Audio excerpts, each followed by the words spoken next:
This is the Delicious Recap. It's our revisiting of the 90s sitcom Family Matters. I am Jon Francois and Andrew Ajay Vandertunt. Who are you going to be this week? I'm Kyle. I am Kyle from the band. I am Kyle, and he's literally one of my favorite actors. Now, is that why you're Kyle, or is it because of the way Bumper Robinson played the character in the show? Because literally, I looked at that face and I was like, okay, he's that. Because you know how it is.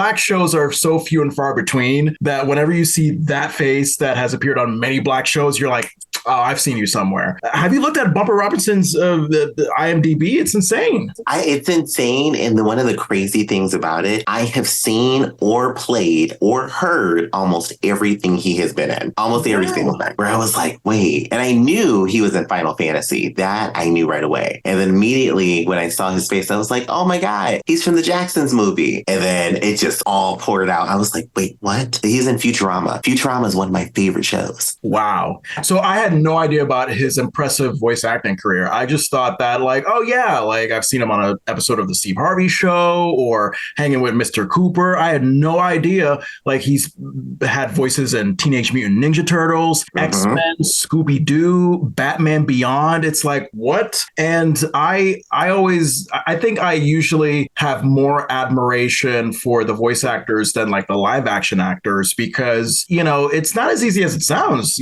putting a character all through your voice. It can't be easy. I see these videos that people posting online. They're like, I'm a voice actor. And then I'm like, wait, you were playing that character that I've loved this whole entire time? And I had no idea. It's so impressive what they do. Take my money. That's all I would say to them. Just take my money. I don't care what you're selling. Just take it. Yeah. Now, was Bumper Robinson's performance as Kyle the drummer, one of Eddie's band members, was that memorable at all? Or were you just kind of how you reacted with Jeff from Family Matters, where you're just like, oh my God, I love you from Star Trek. And you couldn't pay attention to anything else.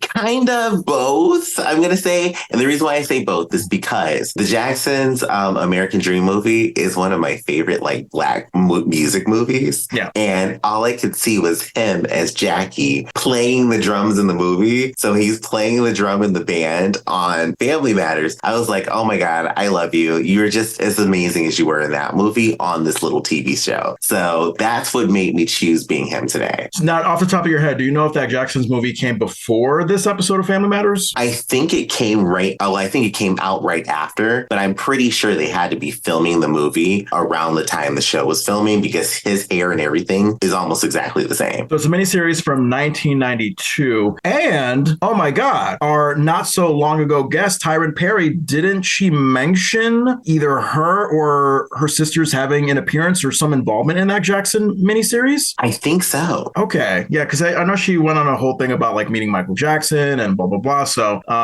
yeah, maybe there was some involvement there. Wow. Anyway, all right. Well, there you go. You are Kyle the drummer. I am so in admiration of that. And the episode we're referring to, it's our season 1 finale, season 1, episode 22, rock video, original air date April 27th, 1990, written by Jeff Gordon and Gordon Lewis, directed by the wonderful Richard Carell. And our guest stars, we already mentioned one of them, Bumper Robinson as Kyle the drummer, Chance Quinn as the other band member Jerry, who played what instrument? I think he was playing the keyboard. Okay. Randy Jocelyn, unfortunately, once again, comes back as Rodney Beckett. We cannot get rid of that motherfucker. And finally, our soon-to-be star, Jaleel White as Steve Urkel. Hulu synopsis is Eddie Winslow starts his own band, but becomes a little too starstruck. All right. Well, lay it on me. Everything. What did you think? So I just have to come right out and say this. This is the best episode so far. Yeah. Out of every episode we have talked about, for me, this is the best episode. I feel like it hit every little need that I needed. It gave me some things I did not need, but it hit me in all the right spots for wanting a finale. And this is good. I got a couple of problems with the cold open. I love camping. Camping is a very fun time for me. And the equipment that they had on that porch did not say they went camping. I don't know where they were camping at, but it just did not make sense. There's an emergency raft. I don't understand why they had an emergency raft and fishing equipment. So you can't fish in that raft because it's plastic. You'll tear it apart with your hooks. But then also, it's an emergency raft. So where were you at? I mean, emergency raft, what is that usually used for? For when your plane crashes into the water, or you have to abandon your ship. Like, that's what that kind of raft is for. Okay. It's good that you know that, because me having no camping knowledge whatsoever, I just kind of bought into it. I was like, oh, okay, whatever. Carl's emergency raft. You see, I didn't even think of that as the name. I thought, oh, here's the inflatable boat that Carl uses for camping, and now Steve is kind of fucking it up when Carl tried to deflate it and put it back in its original place. So, yeah, all right. I mean, because you've been camping more frequently. I mean, I think most recently you went last summer. Yeah, last summer, and then summers before that. Like, I love to camp, and there was just a few things there that I was like, that doesn't make sense to have that camping. But I get it was all of the setup for what we get with Steve's physical humor of him opening up the raft and destroying everything in the opening. Wait. So is there logic to, because I imagine that if you're camping, maybe you are in a place where you're nearby a pond or river or whatever. So maybe you gotta have a raft that kind of swims you out to a place where you get rescued in case you have no way to get back home. Maybe no. I don't think so. Because if you're camping, the only reason why I would see that you would have an emergency raft is you're camping on a glacier or you're camping on the ocean. Like something about that just, it doesn't make sense to me. If you're going camping, you're going to want something that's reusable, that's durable, that you can make sure that you can pack up, but it's not going to be just a one-time use, or you're not going to have the ability to damage it like something like an emergency raft that has a ripcord that pulls in the air.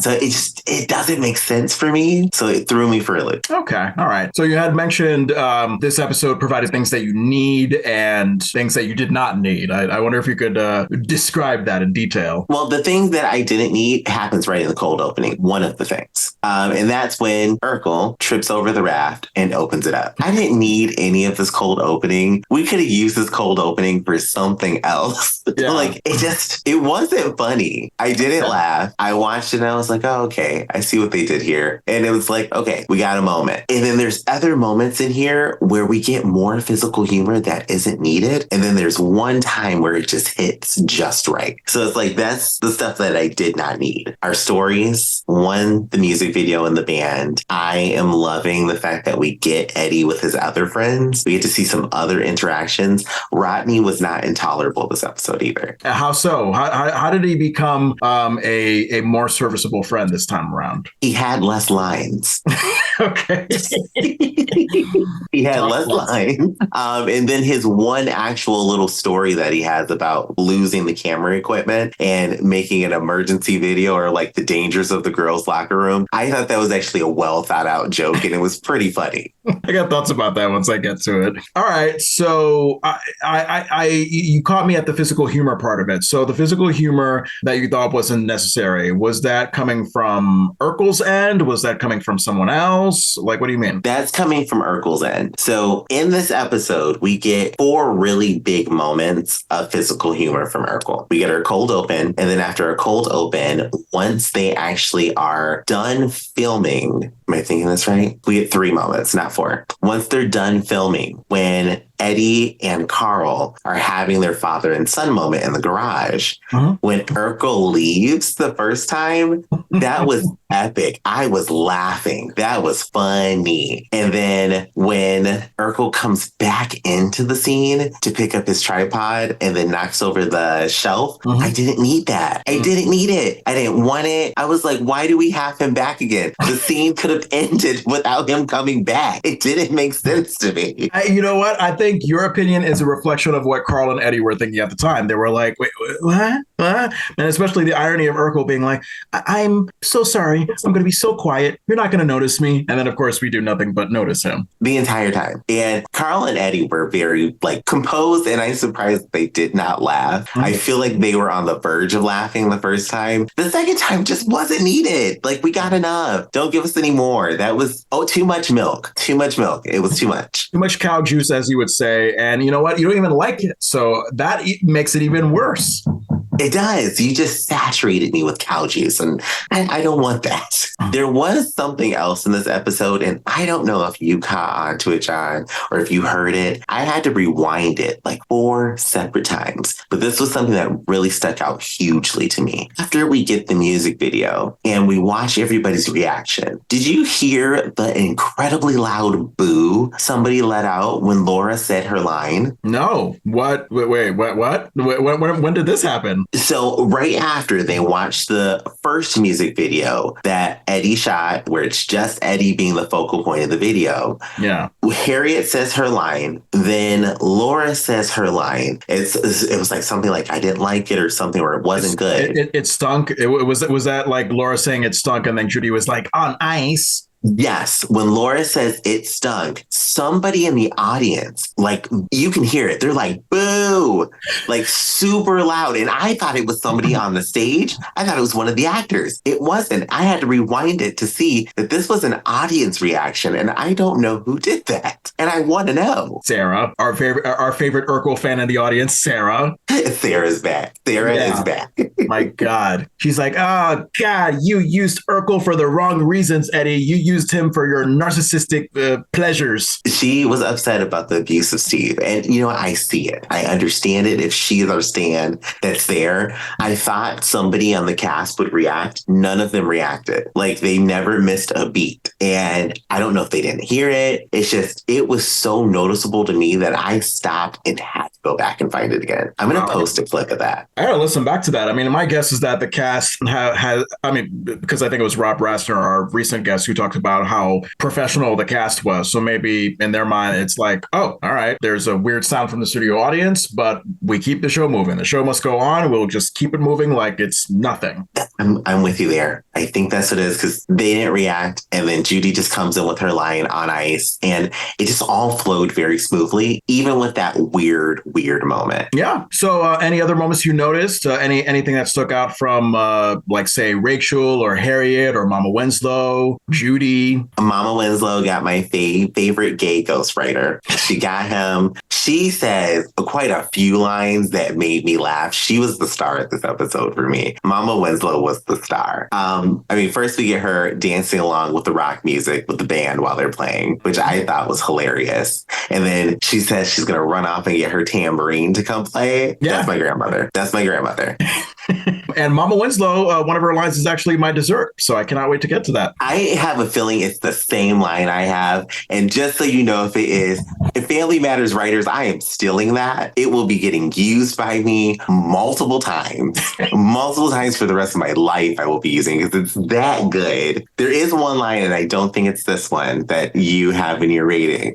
Another line that stuck out to me is when she said, turn up the bass, I want to feel it in my face. I screamed. Wait, when did she say that? I don't remember that. So she said that when they're about to play the music video for the first time. So when they're all in the living room and they turn on the television, she says, turn up the bass because I want to feel it in my face. And I screamed. I was like, I would say something like that. All right. I didn't know that, like, that's the vibe that you want to go for with music. You just want the sound to just reverberate and just like really get all into your facial bones. She wants to feel her face rattle. She wants that me.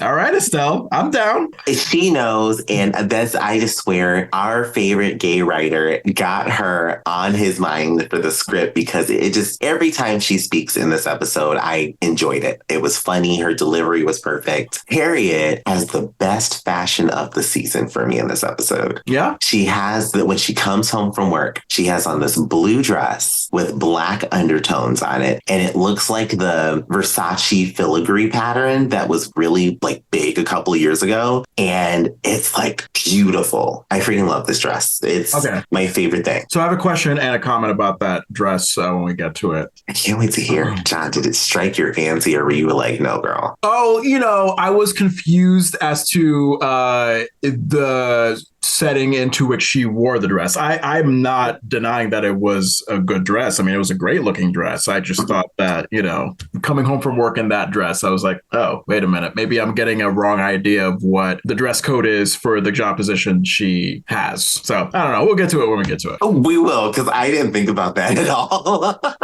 Judy, the fact that she was present for this episode, one, I was very happy about. I'm like, yes, we get our feel of Judy. Judy is here. She does fantastic in the music video. I love Judy just being in the scene. I was like enamored right away. That music video, it's like that quintessential 90s music video. I would like to say I will get to it when I get to it, but I don't even know if I'll have much to say. It was a sight to see, so I'll leave it at that.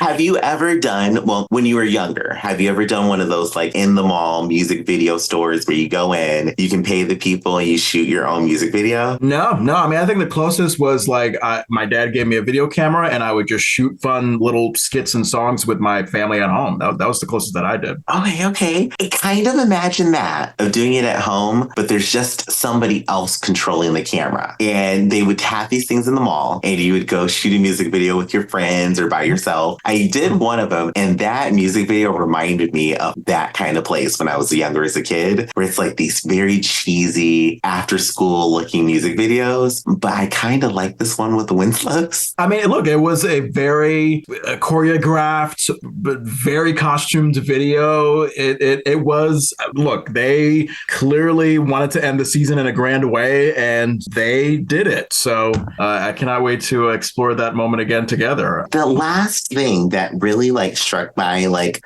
little bones in there, we learn about another one of Carl's brothers, but we never actually see this brother. So I thought this was the brother that's the accountant. I thought this was a brother that was already mentioned, but you're saying that this is a brother that was never mentioned before. I don't think this brother was mentioned because this brother is Calvin. And did we hear Calvin before? I don't even think I heard a brother name at all. I just knew that like in this episode, Carl, one of Carl's brothers is an accountant that should be helping him with his taxes. Yeah, I just love that we got a mention of him. The tax story was actually very good for me. Okay. I just was wishing we got a little bit more like background knowledge. Like, why don't you want to go to your brother so bad? Yeah, I thought, I thought it was a story that we've seen before and it could have been more fleshed out and it could have taken like a slightly different direction. I wanted more from it. And because I didn't get as much as I wanted from it, I kind of felt a little bit empty by it at the end of it, especially the way it ended. I thought the way it ended was like pretty abrupt. I want to hear your thoughts on it because I relate to the story just because filing taxes to me is so weird. It is so weird. I hate doing it. Mm-hmm. But then I also was like, is this all we're going to get? Yeah, there could have been more. And you know what? At the very least, I like the timeliness of it because the episode aired in late April. So this is like not too long after the usual tax filing deadline of April 15th. So I kind of saw what they were going for. I'm with you there. Oh my God. I didn't know the tax deadline was like April 15th. Did you not do your taxes?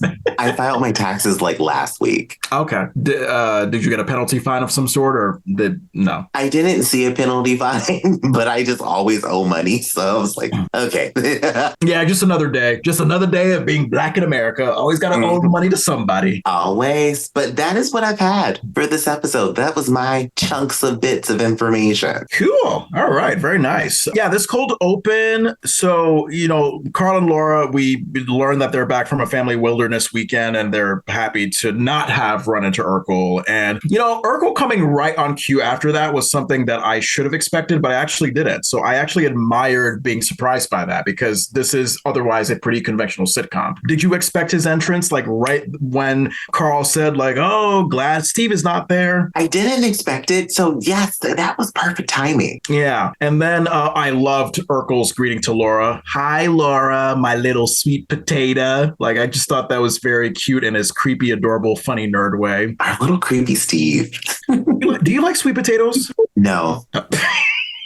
So I'm with you at first. I had an aversion to them at first because I initially thought that, potatoes, they should just be this solid, original, regular potato taste. Like any sweetness to them, it just seemed weird. But then I just started getting into it through like adding it into salads and having sweet potato fries. And look, if you've never tried it or you tried it once and you hated it, maybe, I don't know, maybe one more try will change your mind, Andrew.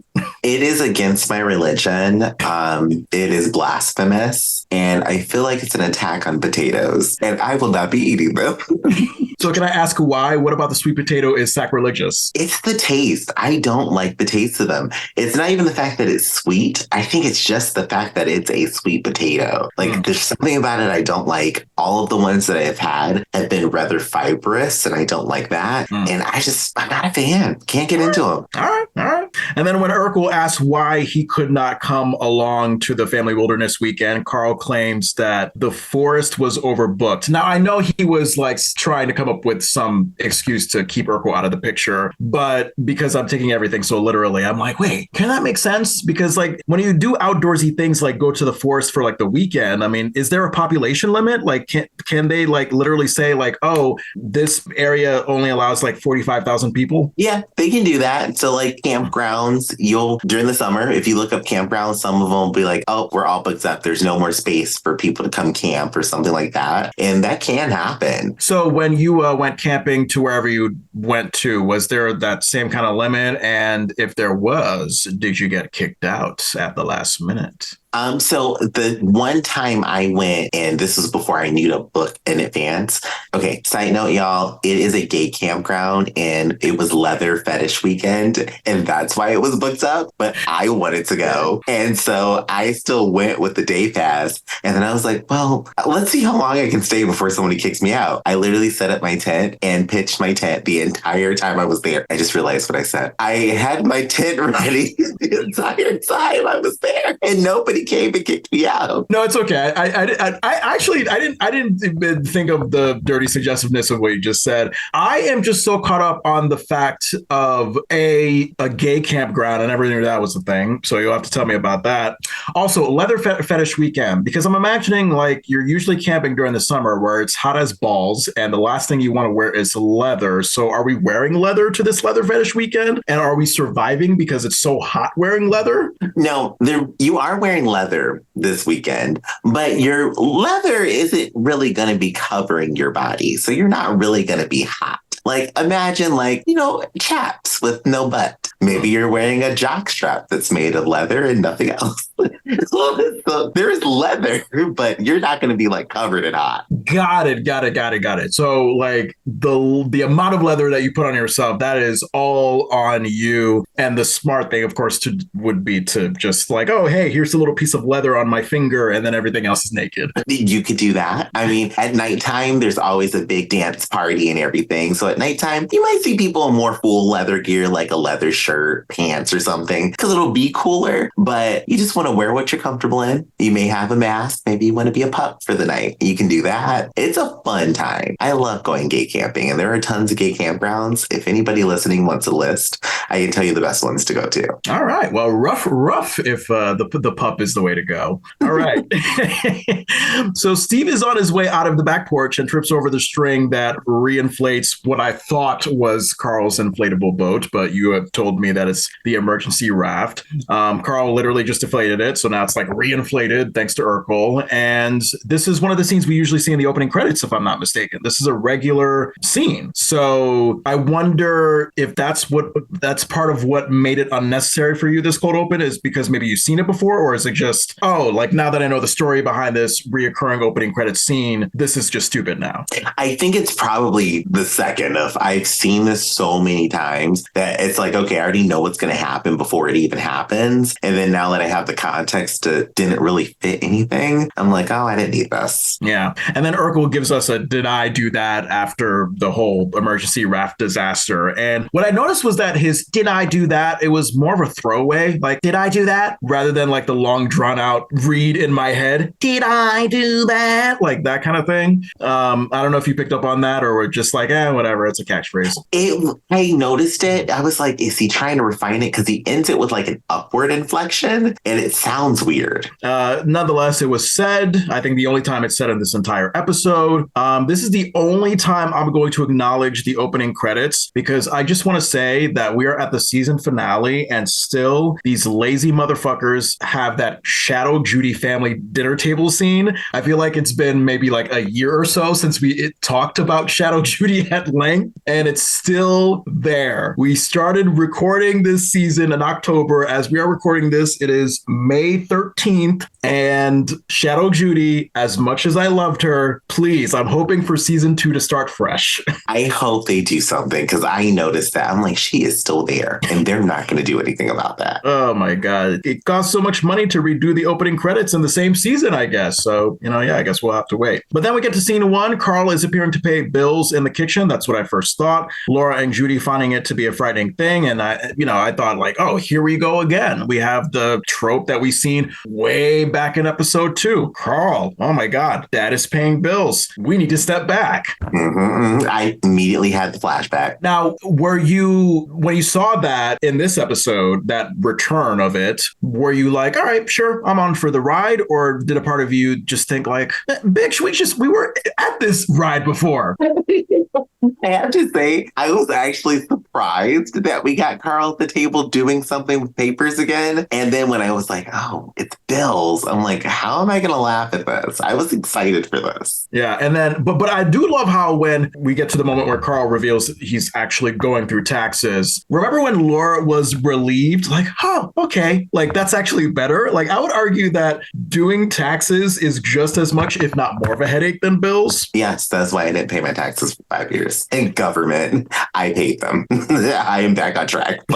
But yes. But offer no comment on that because I don't want the government coming after me. I will say that taxes are great and I want more of them. But actually, you know what? I'm going to say full stop. Taxes and bills, very different. Taxes, so much of a headache. I either want an accountant taking care of it. Tony can take care of it. My wife herself through her website. I can take care of it through her website. Either way, that's not something that I'm ever going to trust myself to know how to do. Because at least with bills, even though you're stressed about it, it simply comes down to, oh, this is the amount of money that we need from you for your heat, for your credit card. It's just, hey, just give us this money for this thing and that's it. But with taxes, it's like, oh, you got to like fill out line 27B for this. And then you got to fill out your property taxes for that. It's such a science. It is. There's 40 million forms. There are tons of forms for you to take money from me. I feel like taxes it's like punishment. Like, why am I doing homework to give you money? I don't like it. So I'm with you. Bills, far less stressful than taxes. Yeah. And it's certainly a headache when you own a home. Like my poor wife, she was procrastinating for the longest time, like looking into whatever specific form we needed for our home ownership that wasn't quite there when we first got our home. Because to make it complicated, we got our home at the end of last year. So that was part of what made everything so complicated and so drawn out. My advice to you, Andrew, if you don't have to own a home, don't own a home. Right now, I am not looking for home ownership. In the future, maybe I'll build a tiny home and maybe it'll be a little easier with the tax stuff for me. And then Harriette enters after a long day of work. Okay, this is the moment where you loved her dress. She enters after a long day of work to state that she's head of security, has 3 offices, and locked herself out of hers. So 1, this is the callback to the job that she got at the end of episode 2? This is, because she does say that she's the head of security. Yeah, what is up with these episode 2 callbacks? Is it because, the production team is like, oh, episode 2, and now we're going to do a callback from episode 2 in episode 2? Like, what are they doing? They want us to forget about episode 1. They're like, episode 1 never happened. The only things we know are what happened in episode 2 and forward from there. Right. And then number 2, I think that she looks like she's coming home from church rather than like coming home as the head of security. Does the head of security dress that formally for, well, first of all, where is she head of security at? Is it still at the Chronicle or is it somewhere else? I'm thinking it's still the Chronicle since she's still head of security. But if she is someplace else, it makes kind of sense for me, her outfit, but then it doesn't make sense either. Because it's like, how can you be a security person with those heels on? Yeah, I don't know. I just think head of security and I think, oh, maybe you have some jeans, you have that, Barney the Dinosaur vibe shirt that she was wearing again later in this episode. You have sneakers. And if not that, then maybe, I don't know, khakis with some casual-ish ish shoes, anything other than the very formal, wonderful looking church dress that she has. And you're reminding me of my color blindness because I thought it was like a very mint chocolate chip cookie dress because, you know, she's had mint chocolate chip cookie colors before that has looked like that. But you're saying that it's not. You're saying it was a different color. It's blue. It's like a cerulean blue. Okay. But if that was in mint, oh my gosh, she would have been a bad bitch. That would have been beautiful in mint. What? So speaking of Harriette being a bad bitch, the outfit that she wore in the music video at the end, I got to ask you about that because I couldn't find a way to describe that because as crazy as that music video was, I was like, oh, I love that outfit on Harriette. Whatever she was wearing, it was great. Okay, I've got to talk to you about that because I didn't like it. Oh, okay. Well, there you go. That'll be an interesting conversation. And then going back to scene one, I mean, we get another call back to Carl convincing himself that he can do something that Harriette reminds him he actually cannot.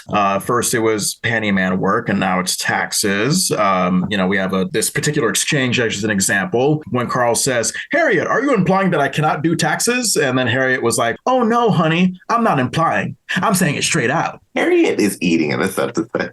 That wit, she knows how to tell it to her husband bluntly. I love it. I feel like because of all of the sharp moments in this episode, it flowed smoother. Did you feel like they kind of are developing their relationship more as you've been watching this? I mean, I think there's a natural flow for sure. I can certainly, I don't know. I mean, I wasn't paying attention to so much how comfortable everybody was being because I think this family week after week is just something that I'm so used to seeing that it's kind of like brushing your teeth. Like you don't think about it so much. Like, oh, am I comfortable doing it versus when I was 5? You just go ahead and do it. You know, like that's what Family Matters already in the course of just the first season has became to me. It's like, you know, all right, I'm waking up today, I'm visiting the Winslows, and then I move on to something else the next day. Like it's just a part of my routine. And I guess that's a good sign if we're doing this for a while. Hey, it works. If that's how you get through it, it works perfectly. Because I kind of do the same thing, but I find myself extra happy to watch episodes sometimes where I'm like, oh my God, how's my TV family doing? Aw, that's nice. Yeah. I mean, especially if you want some heartwarming, escapist comfortness, the Winslows, they really know how to take care of you in that sense. And then back to this scene when Carl complains that his accountant brother received $200 from him last year just to get a $100 tax refund. I felt like it was a great example of Carl's naivete because it seems like he doesn't quite know that refund amount is out of the accountant's control. That like, unfortunately, there are situations where, yeah, you're going to have to pay the accountant more than what your tax refund is because, I don't know, the accountant could be a very skilled person who just has a lot of credible experience and therefore their fee goes up. And as far as your tax refund, that's just a separate thing. I mean, it just could be that you owe more taxes or whatever. I don't know. Two different things. I am still with Carl. It's very weird. You don't understand it. You're like, what? I still to this day don't understand how my highest return was $14. I don't understand it. So I'm with Carl. I'm like, no, I want all my money. I'm not paying somebody. I can see that because like because we're already in a bad mood when we're doing taxes. So I mean, personally, I would have this mixture of like, okay, I know logically these two things don't relate, but at the same time, I want to blame somebody and I hate you, accountant. I want to throw you in the river. Fuck these taxes. No murder for tax. I thought I could get away with it. When Carl insists to Harriette that she give him a good reason to not do taxes himself, Harriette feels like she has to only say one word, Leavenworth. And I was like, what the hell does that mean? So I went to Google. Did you know what she meant by Leavenworth? It's a city in northeastern Kansas on the Missouri River, home to several prisons and also military facilities. So I guess it takes on the same thing as, God, what's that other famous prison called? Guantanamo Bay? That could be one too. I wasn't thinking about that, but yeah, very, yes. Alcatraz. There you go. There you go.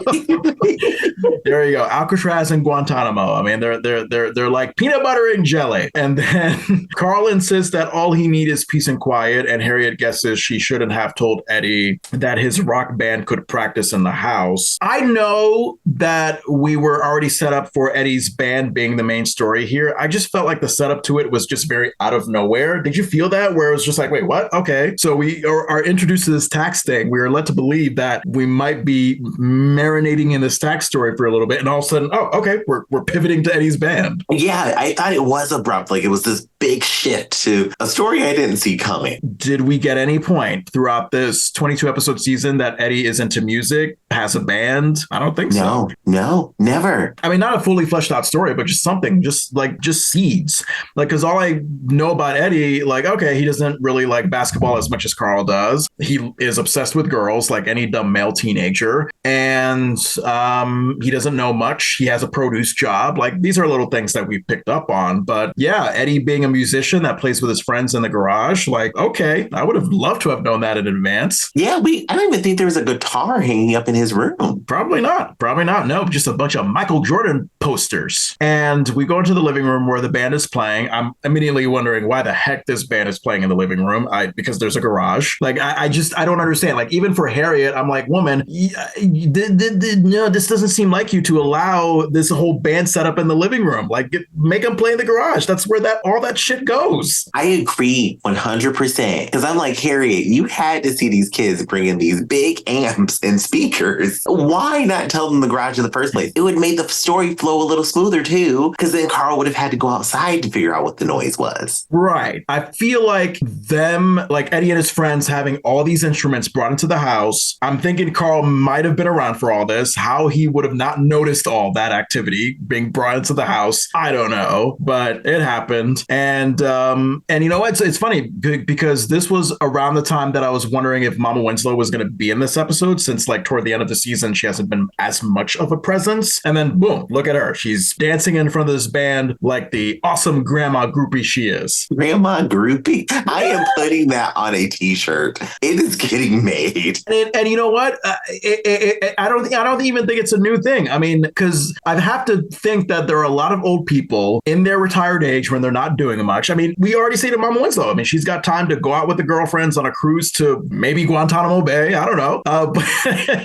But yeah, she probably has time to go, rock out at a concert. And I would imagine that, they're sporting a bunch of grandma groupie t-shirts and maybe having safe sex along the way. I don't know. I support it. I support grandma groupies. I feel like this is something that if it's not established, I'm creating a foundation to fund grandma groupies. Oh, that would be great. That would be awesome. I mean, and especially I think for the people in a retirement home who might be depressed and want to do something with themselves and have the physical capability to do so. Boom. Like you and I, we should start this organization where we visit retirement homes throughout the country and encourage people to find their inner young rock and roll concert goer. We're going to go out. We're going to have a good time. Jon and Andrew's grandma groupies.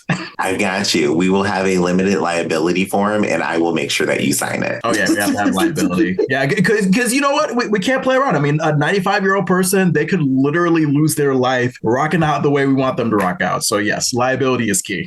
It is key. And Jon, you will hear cut up a rug more than you have ever heard it in your life with these people. I don't even want to imagine all the dry, dusty farts coming out of those grandmas with all the exercise that they're going to be doing on the dance floor. Like, don't even get me started on that. Nothing hits like a dry, dusty grandma fart, okay? That's all I'm gonna say. All right. Anyway, so we have a great ironic dumb Eddie line when Carl walks he walks into the living room to scream at the band to stop playing their loud music. One of Eddie's great lines throughout the season. Dad, stop screaming. You'll damage my hearing. It's such a kid answer to Carl's anger, but I loved it. Yeah, Eddie's the best. And then Mama Winslow's a snappy energy, a bit jarring when Carl was like, oh, why does the music have to be so loud? You remember Mama Winslow? If it ain't loud, it ain't rock and roll. Mama Winslow is a headbanger. She was ready. She is ready to go. And then, like you said, that next line of hers, I'm going to get my tambourine and jam with the guys. And then the Harriette follow-up line that I was talking about, response you would totally expect from her. Yeah, well, I'm going to get some cotton and jam it in my ears.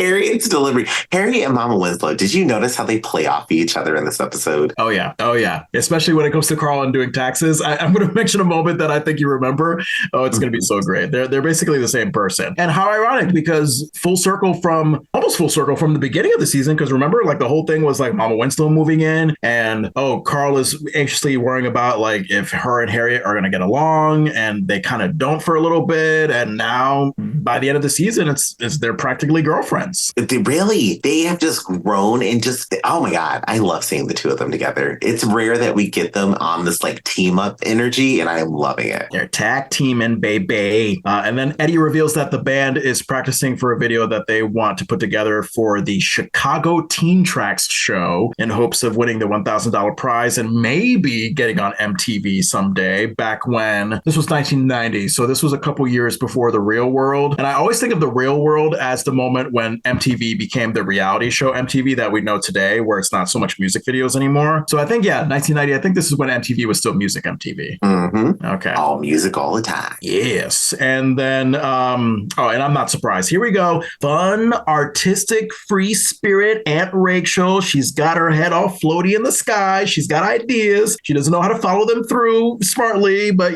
she wants to get involved. I was confused by her offer to write a script. I didn't know. Maybe you know this more than I do. Because I think, did you say you were in a music video before? I don't think I was. No, I wasn't in a music video. I could have sworn you said that. Anyway, but like when she offers to write up a script for the music video, I just thought that a music video was just something where like it's just mainly about the music, and then maybe the rest of the stuff about like a story, you just kind of figure it out as you go along. It just sounded weird to me, this idea of like, we're going to write up a script for a video involving teenagers where they just simply lip sync or in real time live sing their song. I don't know. It just seemed like a real production. I think, and this is only me thinking, I'm grasping at straws, but Michael Jackson's music videos were like full length productions. So maybe she was thinking like, oh, this is what we're going to do for Eddie, as opposed to just like the basic music video, because her plan sounded very elaborate. Yeah, fuck Michael Jackson and Thriller. And I mean that complimentary, because ever since he came into the game, like that forced other artists to like really up their game with music videos. Because I think when MTV debuted, it was more of a simple thing where it's like, all right, you just see the guys in the rock band and they're just straightforward singing straight to the camera their song. And then,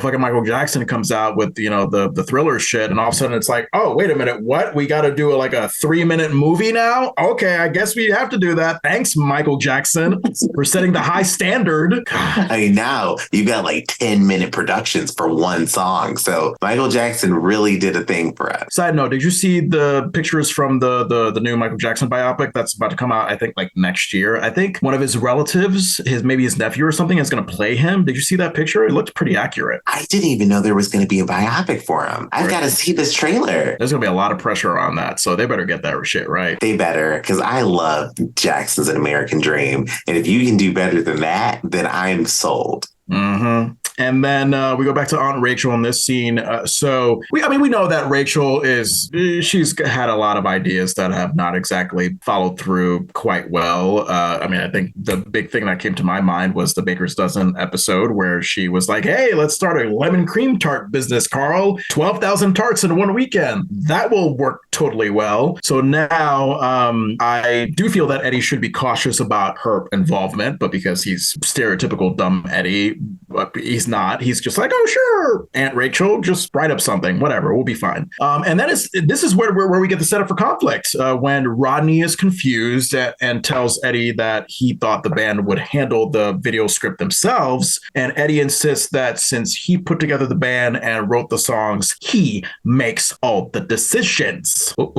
Eddie is becoming a dictator. Eddie is on a power trip. He's on a power trip, but there are some very big glaring problems that I have here that I want to see what you thought of this storyline here. Okay. It shouldn't have surprised anybody in the band that this happened from what I saw in the episode. Okay. You want to share that right now, or is that something for later on? Well, just starting off with Eddie saying, I wrote the music. I did this. I did this. Mm-hmm. If Eddie wrote the music, the song that we get means that's the song he wrote. So you didn't see a problem with Eddie going to be the star of this video based on just the lyrics of the song? Yeah. You have to kind of give it to Kyle and what's his name? Jerry? I think it was Jerry. Was it Jerry? Kyle and Jerry. Jerry is such an old guy's name. Doesn't seem like an old kid.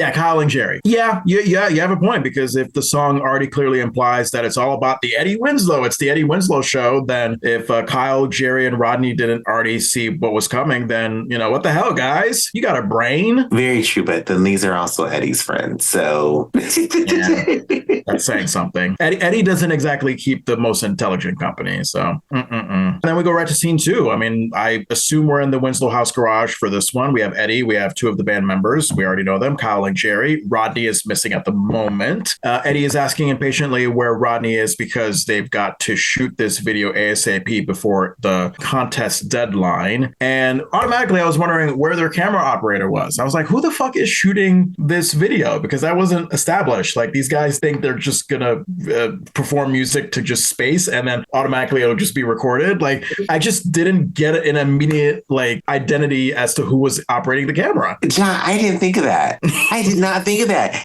Wow, you have just blown my mind. Because there was only 4 of them. They're all playing instruments. So who was going to hold the camera? Yeah, like, if it's a live performance, sure, whatever. If it's just like you're going to a club, then that's fine. But if you're talking about video this, video that, it's like, maybe someone should have a camera to tape this. Okay, we're pointing out continuity areas here. They really pulled the wool over my eyes with this episode. Yeah, we eventually get to it, but it takes longer than it should to set up the fact of who is supposed to be in charge of the camera. And then Urkel comes in, and I think we get the first of what I think will be many appearances of Urkel and this polka accordion. And my God, did you sense the euphoric conniption that Steve had with this fucking accordion? He was just...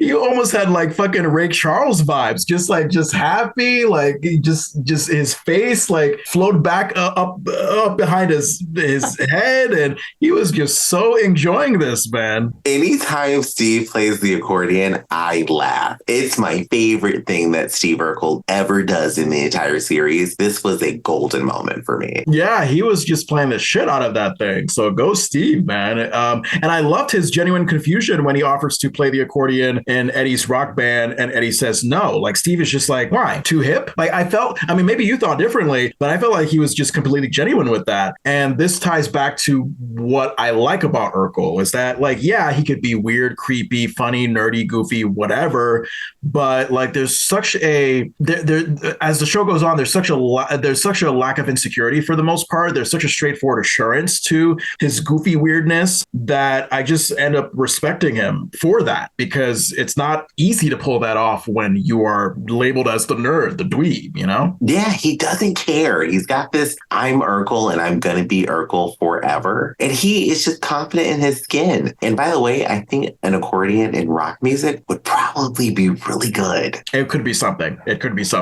Yeah, personalities like Steve, I would, of course, first off say, dude, when a lady says no, go by that. And then once we get past that conversation, I would just want to hang out with him like every day, because maybe you're the same way, Andrew.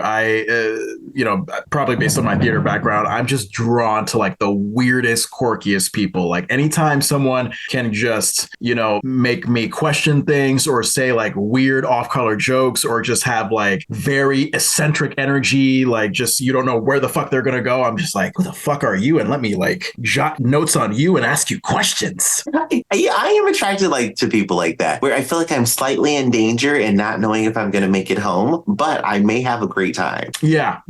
Oh God, I had a date like that. Not like the danger part, but she was just very aggressive. Like, you could tell in this date that this woman has had many bad experiences with the guys. So she's using like bitter bluntness to just like, all right, let's just get to the point. Like, who are you? Like, you're hesitating, blah, blah, blah. Like, she was just calling me out for shit. And I was like, wow, okay, this is a lot, but I like this. Let's just keep talking. Like, let's just keep, because I'd never met anybody like that. Because like, in this world, Andrew, where everybody is just so guarded and trying to be polite and reserved and blah, blah, blah, every now and then to meet somebody who is just like, okay, who the fuck are you? What you're about? Oh, why are you hesitating like that? What's going on? Like, just when you have someone who has a different energy like that, whereas other people may be just like, whoa, I want to never see that person again. I just want to find out more and more about them. Like, how did you get this way? I want to know your story. John, you could be a biopic writer. I could. I could. And you know what? You know what's strange? I never ended up seeing that woman again. Not because our schedules just never met up. I mean, we were just busy. We just had our own things going on, and we could just never make it work for a second date. But wow, to have a first date like that lasted from like 7 at night until like maybe 3, 4 in the morning, and we were just talking. Like we were just talking. She invited me back to her place. We just kept talking, and then I just drove back to my apartment. I was like, well, okay. Hey, that's awesome. Sometimes those are the best dates. I would like to meet somebody like that. We're a little eccentric, but I probably would be like, okay, I've had my fill. It's time for me to go. That's okay. So anyway, so Rodney finally arrives at band practice. Eddie impatiently tells him he's late and asks where the video camera is. So finally, we know that Rodney's supposed to be in charge with the camera. But still, I'm just like, I don't know if Rodney can play his instrument and shoot the video at the same time. So that still leaves an opening for a camera operator. And then, okay, so you liked that whole shit that Rodney was doing about like filming a documentary in the girls' locker room about unsafe conditions. I was like, wait a minute. I don't know. This dude is giving me like trespassing creeper vibes right now. Who the fuck is making a documentary? That seems like the perfect excuse for a teenage boy to see some naked girls in a locker room. Like, oh, hey, girls, I just want to make sure you're safe. Like I wasn't buying that. I think Rodney was just a pervert. I just thought it was a brilliantly written joke. I thought it was so good. He delivered it very well. This is the only time Rodney has ever made me laugh because it was just so good. I'm like, wow, you're a terrible person, but that is a great line. All right. Well, we'll see how that documentary turns out. And then when it's confirmed that the band does not have a camera, Rodney forgot it. Urkel's passive-aggressive bribe here. I loved it. Just so you know, I'm in the audio-visual club at school and can get you a camera, but since you don't want me in your band. Yeah, I mean, it can be dangerous, Urkel's passive-aggressiveness, but sometimes it's just used to great comic effect. It really is. Urkel knows how to get his way. He would be a terrifying businessman. Yeah, because he would snort laugh his way to the bank.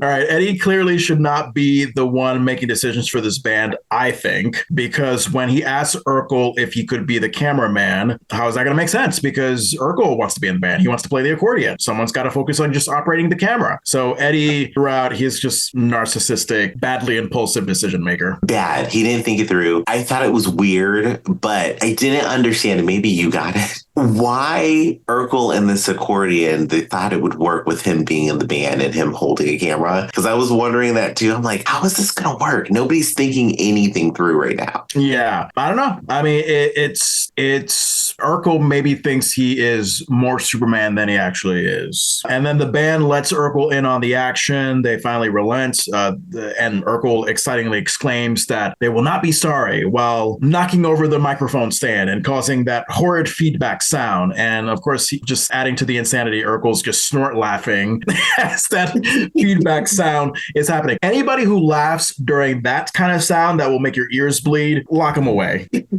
Psychopath. I mean, he eats rats. We know that he is out there. I did think it was funny, though. It was a very funny moment. God, I was watching that from my computer, and I already was just feeling my ears bleed. Maybe because like I work in audio so much with editing and whatnot, but yeah, there's nothing like that feedback sound. To me, it's like nails on a chalkboard. But I don't know. I mean, but I think you said you found that soothing, even that soothing. So maybe you're a psychopath, Andrew.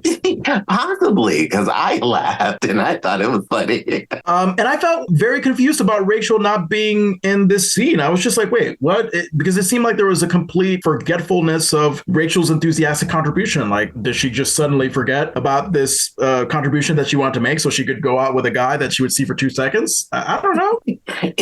She was noticeably absent in this scene where, like you, I was waiting for her to come in and be like, here's the script or something. And we got no Rachel. Yeah.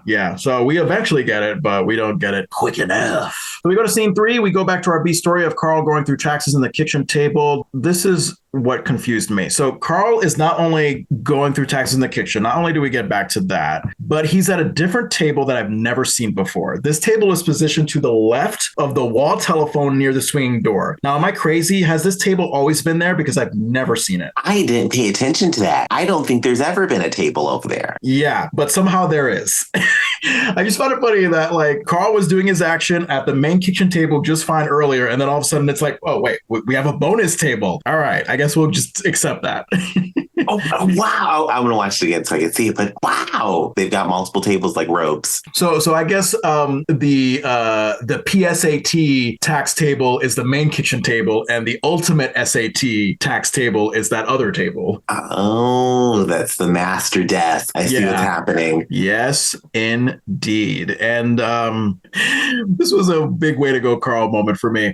How did he mistakenly get a tax form for poultry farmers for like this is how you know that Carl Winslow should not be dealing with taxes. I'm like, you're in a suburban Chicago area. Where in your area can you just get a tax form for poultry farmers? Like, it just was like, it didn't make any sense to me.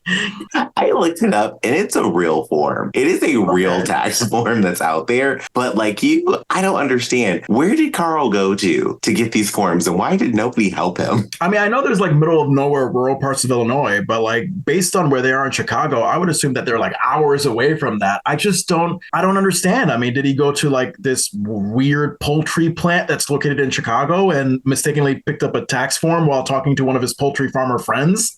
I just don't see the logic. Neither do I.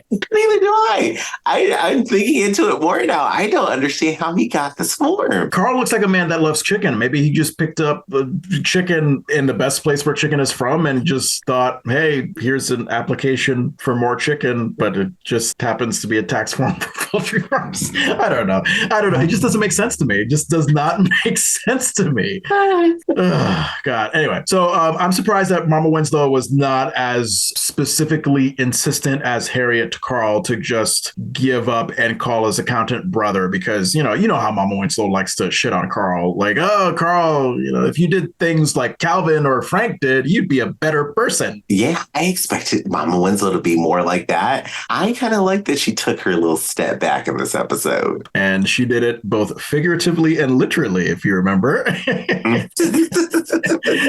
Oh, man.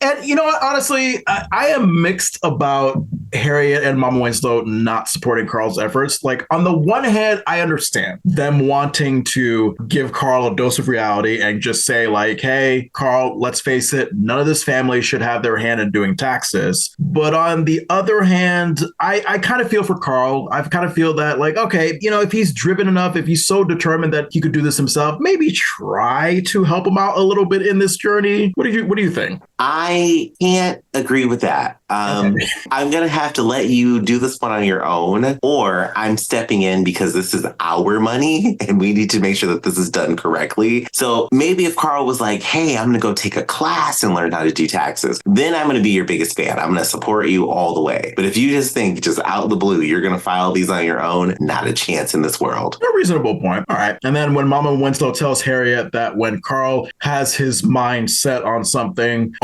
all you can do is stand back and watch him fall. And then Harriette and Estelle, they just literally take a step back for Carl to watch him fall. I mean, funny moment. At the same time, I was just like, oh, damn, Estelle, you just want your son to fail right now. All right, I guess we're going to do that. She could have said it so much more nice, but the way they stepped back in unison was really good. Yes. And I'm going to end this scene on Harriette's Candyland sweater. It has made a return. Oh, wait, I don't remember. So you didn't like it when we reviewed it in the pilot episode? I liked it in the pilot episode, but now seeing it after she had on that dress, that thing is ugly. I was like, this is hideous looking. Interesting. Okay, so on its own, great, but as we've seen Harriette's fashion evolve throughout the course of the season, now you feel like the sweater is like, okay, no, Harriette. Like, you think this is like first grade Harriette, and Harriette has already graduated to college at this point? Yes, Harriette has already left the building. She was on her way to go shop at Saks or something. And I feel like when we first saw that sweater, she had it on with the black pants and like a high heel. Yes. And it wasn't as jarring. With the mom jeans and the white sneakers, I was like, whoa, this just looks bad. Yeah, I thought it was just me. I didn't write this down, but in my mind, I was like, wait a minute. I could swear that Harriette had a dressy pants with that Candyland sweater in the first episode. Like, yeah, just something seemed kind of off with the jeans and the mom's sneakers this time. So I'm glad that you noticed that. Okay. And then we get to scene 4, back at the garage with Eddie, the band, and Urkel with the video camera. And Urkel adds that he even brought a projector so he could show slides of his hernia surgery. And that's, of course, a moment where I was just like, yeah, this kid, what a funny, weird, sick kid. So look at me get cut open, guys. Look at my abdomen activity. You want to see the innards of my stomach? I mean, it would be hard rock. It would be rock and roll to have that going on in the background of the video. I don't know. Look, I would love to see a frog hernia, like when you dissect a frog in science class, but like, I don't want to see Urkel's hernia. I don't. No human hernias. I don't, because you know what's going to happen? We're going to open it up and it's going to reek of anchovy paste. That's what's going to happen. Oh, God. Oh. Yeah, it's just going to be awful. And then, finally, we have Rachel coming in with the completed script. There you go. I thought the writers of this episode would forget about her, but here she is with the completed video script. And then Eddie, once again, reminding me that he shouldn't be making decisions here. So remember when he said that like the music video budget is only $20? I was like, what? Even by 1990 standards, that's very cheap. That's super cheap. I mean, yeah, you could get a KFC meal for that, but like a music video budget? I don't know. I mean, it could have been gold, baby. Who knows? It could have been something good. Yeah. And then on top of that, like when realizing that $20 isn't going to cut it for the budget, Eddie just says, fuck it, and decides to just wing this very important competition. I don't know if he should be the leader. No, definitely not. Definitely not.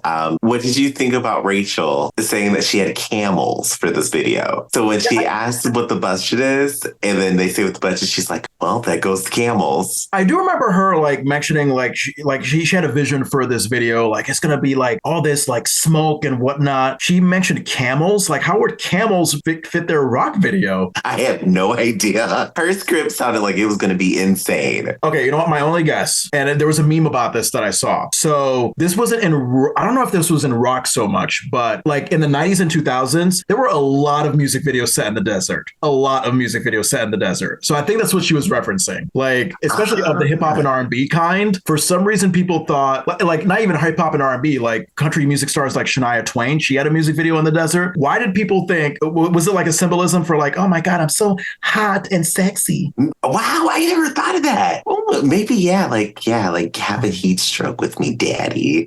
Something like that. Yeah, that was a phenomenon. That meme that I saw on the internet that reminded me that yes, we did have a lot of desert music videos, so maybe that was a reference. And then I loved Urkel's response to Eddie's narcissistic instructions of having just every ounce of him in the video. Remember when Urkel was just like, is it just me or am I detecting a theme here?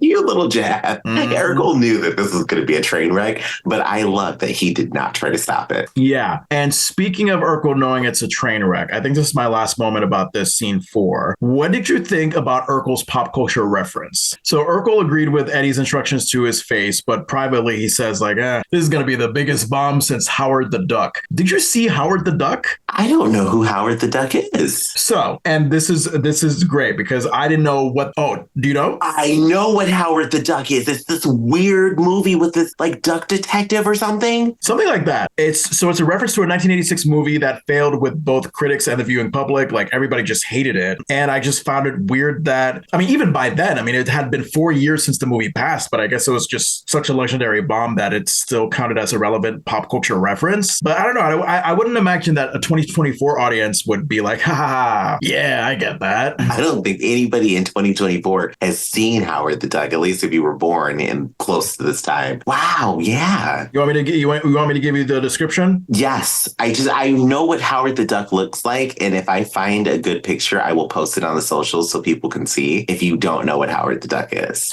A sarcastic humanoid duck from another planet is pulled to Earth by a laser beam and must stop an alien invasion with the help of a scientist and a rock singer. Sounds like a terrible movie.